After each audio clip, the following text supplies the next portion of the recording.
Hey everybody. I figured I'd give more of a running commentary on this. I've played with the idea of like doing effects and trying to highlight certain sections of the video, but I'm still pretty shitty at them. So I'll try this. I actually do have a microphone that I need to get my hands on somewhere, an old snowball, blue snowball, so that this will sound better. But I'm feeling lazy, so that's that. This is pretty much all going according to plan at the start.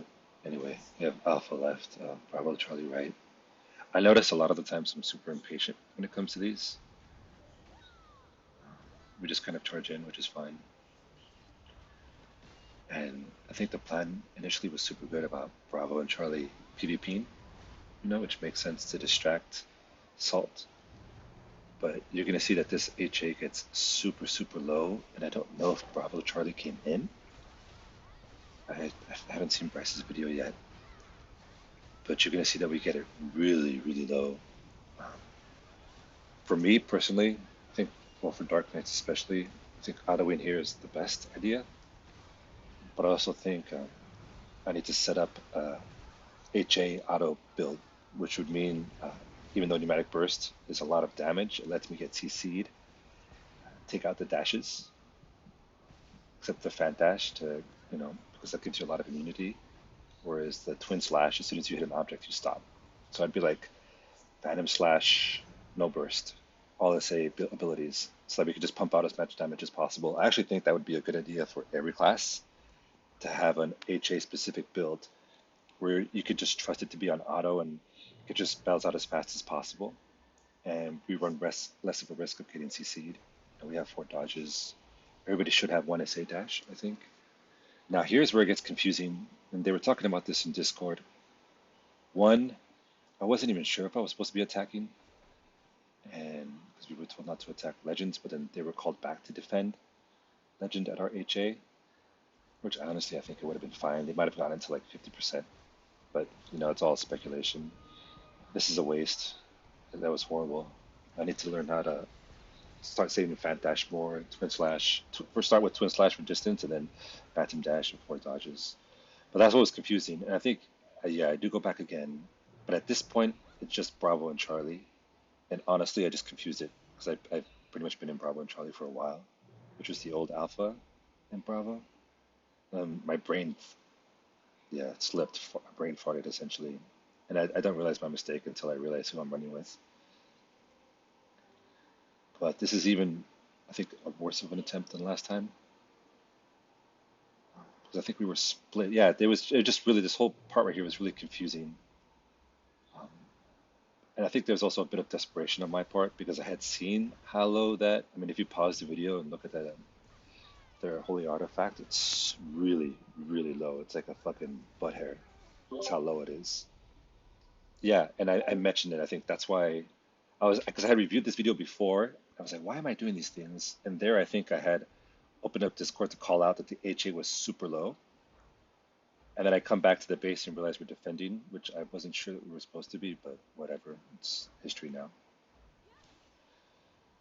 So I had some personal objectives here with defending with the main stack because I haven't done this in a really long time. I think since my Huntress, I haven't been part of the main stack, and I was really excited. Not so much for the kills, although I feel like if you play your class well and efficiently, you're going to get kills. You should get more kills than deaths, regardless of class. And it's not because you're going for kills. In my opinion, it's because you're playing your class efficiently. Of course, there are times where we just need to die, die, die. Like Bravo Charlie, their objective is just to hit and hit, and it's very singular focus, so they're going to die a lot. But I'm talking more about main stack, where there are moments where we just need to bunch and take as many hits as possible to delay, which we're doing here. Like the point, one of my personal goals was one, to pay attention to the minimap and see how our main stack works with theirs, because you're going to see this ebb and flow. I always, always, always go back to StarCraft 2 Marines, where they concave and they move in and out to save Marines. I always see it that way.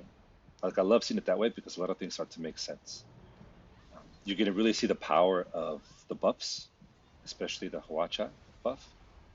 I can't tell which one's which, whether it's from Jesse firing or from the buff.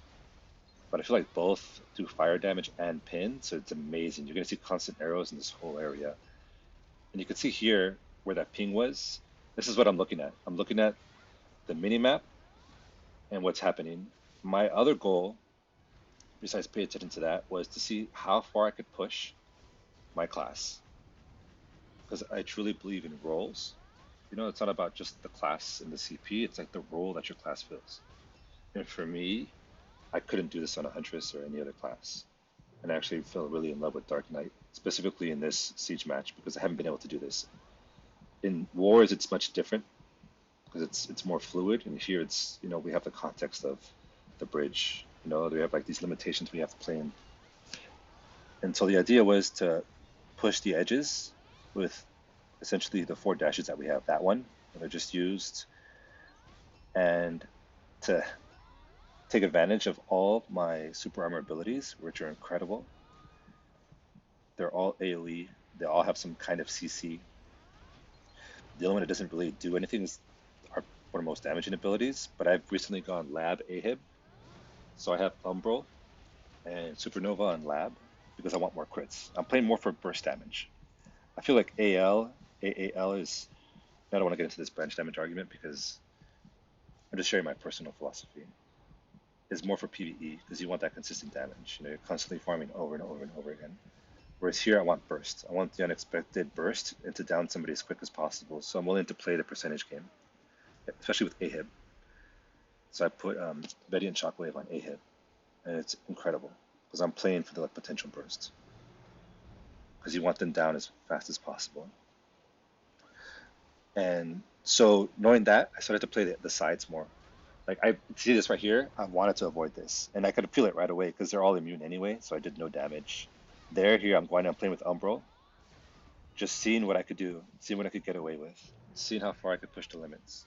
There I paid for it, but it was fine because you see how powerful Umbral is. It's an AOE that also CCs, and it does a lot of damage, especially now that I have Max Lab. Here they sneak through, and I think at one point we see the Holy Artifact is super low, and we realize there's cannons. That'll come a bit later. Because actually the Holy Artifact is a lot lower than it should be, based on how many of them have been getting through, which is like basically none.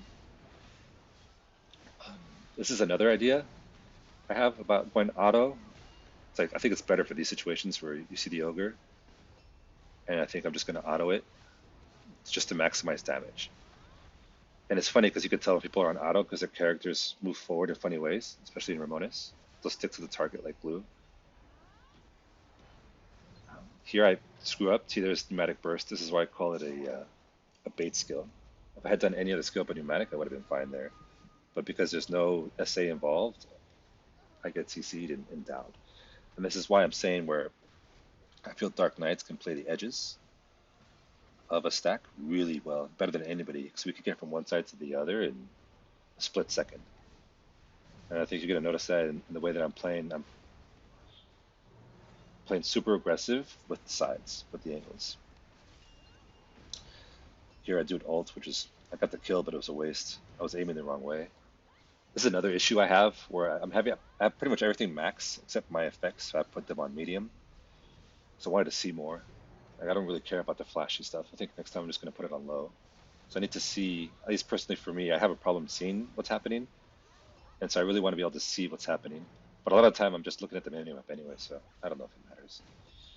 So there is an example of me playing the edge, being out pretty much on your own. And this is why it's like the role of Zerker is super, or not Zerker, the role of Phantasma is super important to understand. And I don't think we fully understand our roles yet, because we're still kind of feeling it out. So this is where I'm kind of trying to figure that out. As a Huntress, I don't know if I would have done that, put myself out there alone, because their abilities, Razor Wind and Flame are awesome. But they cast so slowly. There's like wind ups through them, and you're super exposed, and you don't really do that much burst damage. I mean, every class potentially has very high burst damage. Everybody pretty much has some kind of nuke. But the class isn't built around that, where like a Huntress is built to be in the stack and provide constant pressure. I feel like a Destroyer could potentially do kind of what I'm doing here, but they're more at risk because their abilities are so short range. And you see, like here, look at the mini map, how with the elephant and our alphas pushing into their spawn. So we basically have them spawn camped. And so I push out again once more, finding that edge, pushing out behind. I think I auto here. I was watching this earlier. I think this is around the time where we were getting calls to hit Legends HA and they were needing help. I'm not sure that happens now or later, but I wanted to listen to what they were saying. Because honestly, most of the time I'm watching the minimap and watching the fight, and that's like 90% of my focus, just to push my character as much as possible. And so I auto to basically allow myself to pay attention more to what was being said, which I know sounds kind of funny, but yeah, it just makes the most sense for me. So then here, I'm out here. I've been out here the whole time. I don't know what's going on necessarily with Alpha because I can't see the minimap, but I said, you know what? I'm just going to be out here until they kill me. Let's see how far I can push this. And that's, like I said, why I like the class so much, because we have so much control and pretty much all our abilities that allow us to do this have super armor. So it's amazing. I basically, my goal was to, this is my third goal. One was to watch the minimap and watch the flow of that. Two was to push my class. But three, and it's actually my goal in Ramones, is to never get CC'd or get CC'd as little as possible. It's not about not dying, because in a way I don't care, about dying or my kills and deaths. It's to not get CC'd. It's to always dictate the terms of whatever fight I'm in. And so that's why I'm pushing it, just to see what I could do. You know what I mean? I firmly believe, and this is something like a personal philosophy, but it's something I use in dance a lot. You push your body to its maximum limit, and then you also train using the minimum limit so that you can understand what the balance is, right? The just right balance. So that when you actually have to perform, you're at the just right balance. And if you need to push, you push yourself. And if you're at your minimum, which could be like, the equivalent of being tilted or frustrated, which I would say is an extreme minimum, then you could recognize that hopefully and chill the fuck out and get back to your, playing decently. So here things are super in control. I mean, they've kind of pushed a little bit, but I feel it's fine. Yeah, Dan's there in the middle. You see that? I feel like this is why I really wanted to play. I wish in an ideal world that I could play every class in Siege to get this out of each class. For me, just to understand what's going on. I feel like maybe Dan being there, because physically his character is very big. It's almost psychologically makes the most sense. But as far as his role is as destroyer, because of the double leap that they have, I don't know if that's the ideal for that class. So this is what I'm saying, where each person in every fight kind of pushes themselves a little bit. It looks. So I've been watching the fight so much, I don't even know. Yeah, Salt's down. That's Bravo and Charlie pushing through. You could see the waves. It's pretty awesome to see that in the mini map. Damn, yeah, I was so into the video. I didn't realize Salt was taken out. But here's their ogre. And then around the time, this is I think around the time too that we figure out that Legend had hidden a couple cannons, which I think Arc found, because you could see our HA is super low, and it just makes sense. Yeah, Jesse and the cannons rocking. Elephant doing this. You see, the elephant's doing the same job that Dan is pretty much. It's all psychological, which is super important.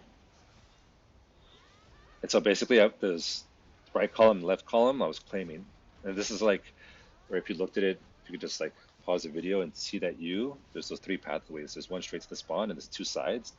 Those two side columns. I feel like that's the domain of the Phantasma. But I don't know how many fans we had in the Alpha stack. I think the pushing teams had taken pretty much all of them except me. Yeah, I'm not sure. Based on the effects that I was seeing.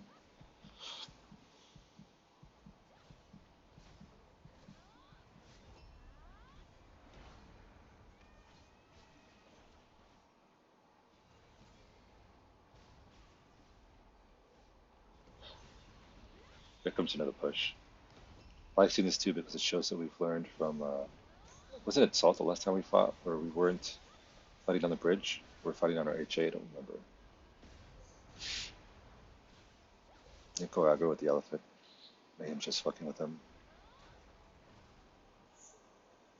They're spawning much less now, so you can tell they're defending more.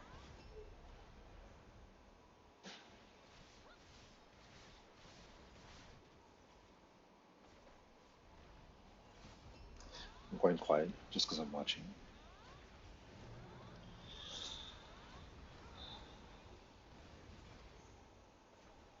I do want to talk about this idea of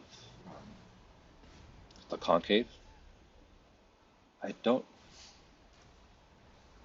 I don't think there is necessarily body blocking in this, especially because every class has so many movements. But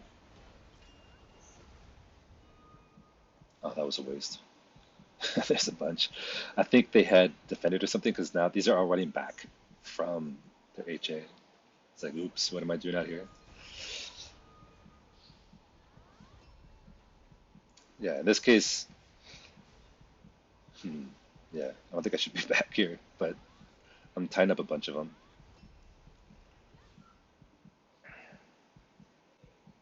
waiting for my dashes to come off cooldown. This is something I learned too from our earlier pushes against other, especially beating Bravo and Charlie, how to conserve dashes, like skill dashes and then dodges. I just call them all dashes because for this class, they're all dashes. Conserve them and just wait, even a second or two to wait. This is amazing. I was drooling here because our AoEs and then I screw up. But waiting for dashes to come off cooldown to always have all your movement abilities and to really get into your muscle memory, like when they come off cooldown, so that because I used to like look on the bottom right, see how it says supernova ready. I used to watch that a lot, especially fighting. Like I would auto in Ramones and just watch the timings and not even count them. Like I don't want to know the seconds. You know what I mean? It's like when you learn to cook, as an example, you say like every inch of salmon is like 10 minutes. And that's fine if you're just cooking one piece of salmon, but if you're having to like, bake four salmon, stir fry some veggies, like do a bunch of stuff at once, multitask, my mind, I don't have it in me to like set timers in my mind. And no, you just basically do it by instinct, by feel. And you get feel by actually like looking at, and touching the salmon. And why I'm saying this is because I would sit there and watch my character Otto in Ramones, and I think I was only just dashing, and I would just watch as my skills came off cooldown. I would just pay attention when it got used, when it came off cooldown, when it got used, when it came off cooldown, and that's why I learned to kind of feel my character out, into muscle memory, and then I would do it a manual, or I would focus only on one page. And it sounds really kind of dumb and tedious, but it helped me get a really good feel for the class, especially because at the time I was changing my skills around, trying to find combos and builds. And here, obviously, I think this they asked Cheers and I to join the pushing team. So I'm pretty much just trying to see where they're going and following them. This always feels good. Look at those berserkers. Yeah, the Circuit Boys, aka the overcompensating boys. And see, here is where my impatience comes into play because I just did that automatically, and look at us, we're getting nailed by the Hwacha. You see how strong that is? Even just a little bit of burn damage is something.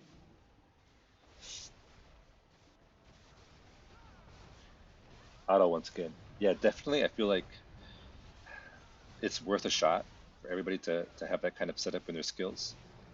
I don't know if it's ideal or it's something that needs to be talked about, but I really believe it would help a lot. You're going to lose on a little bit of damage because typically your most damaging skills don't have any SAs, just designed that way. That's the risk, right? You use an ability that does the most damage, but that's the one that leaves you vulnerable, and that's how you basically win fights, just playing around SAs and knockdowns.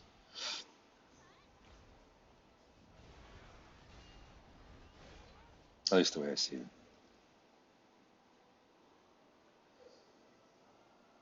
I feel like this is the last push, but watch the Hwacha hit us. That's not an insignificant amount of damage. A lot of the guys, it's burning them up.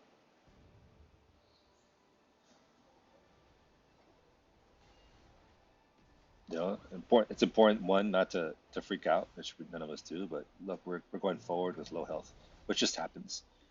I'm curious how that AI works.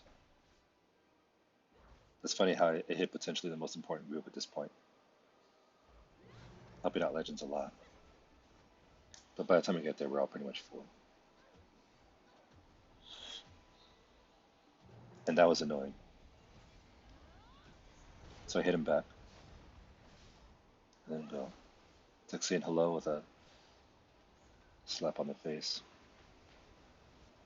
You see, they're trying to play smart. They have a couple players. This is what I like seeing too, because you get to know who the smart players of the enemy are. That destroyer was doing his job to the best of his abilities, just to interrupt us and slow us down. Whereas the other one that kind of hit us went away.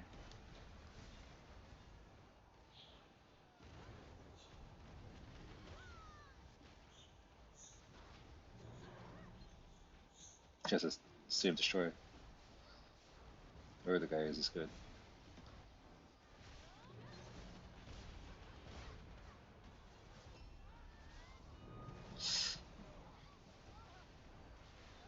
Yeah, the next push is the last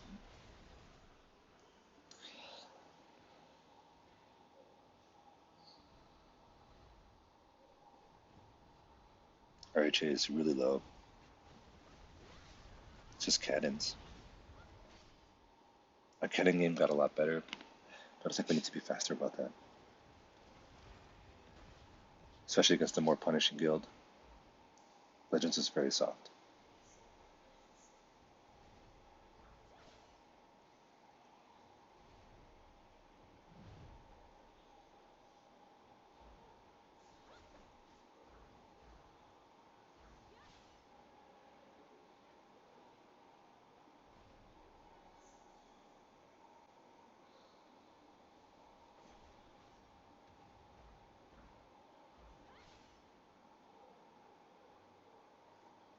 I think this is it. Yeah, we have all the buffs. Yeah, look at the Watcher doing work. I autoed while we waited. I put it on auto so that if anybody comes, we don't get CC'd like that last destroyer did to us. Because the auto goes off at max range with any ability. That's why it's so amazing. And in some situations, it's even more efficient than we could be, even in a situation like this. And because I play on an iPad, I've learned to set it before I actually get into the HA. Because I have to tap with my finger to target and then get back to my controller, and it's not fun.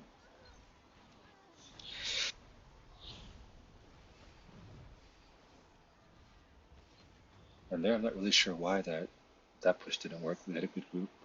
We didn't do that much damage. I think we just waited a hair too long.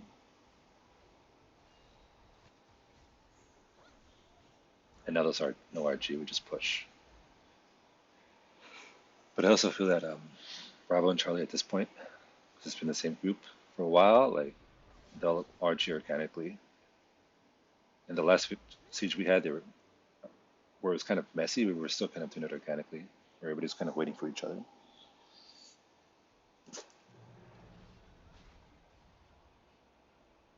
Yeah, here I see Cheers and I help him because there was no call to RG or meet up and waiting for people, so I figured do some damage. And there the elephant and Ogre are called out on voice. Yeah, you see Cheers. So they know it's coming. So we figure any damage we do is free damage and it's gonna have less health when it gets to the main stat. Oh, I see a bunch of us. It's that same destroyer. Should poach him. Who is that technique? Here it is. This is the final one. And I just stay in front because I don't know. There's like I felt relatively safe for some reason. And that's it. Hopefully this shared some information. It was a good fight. Peace.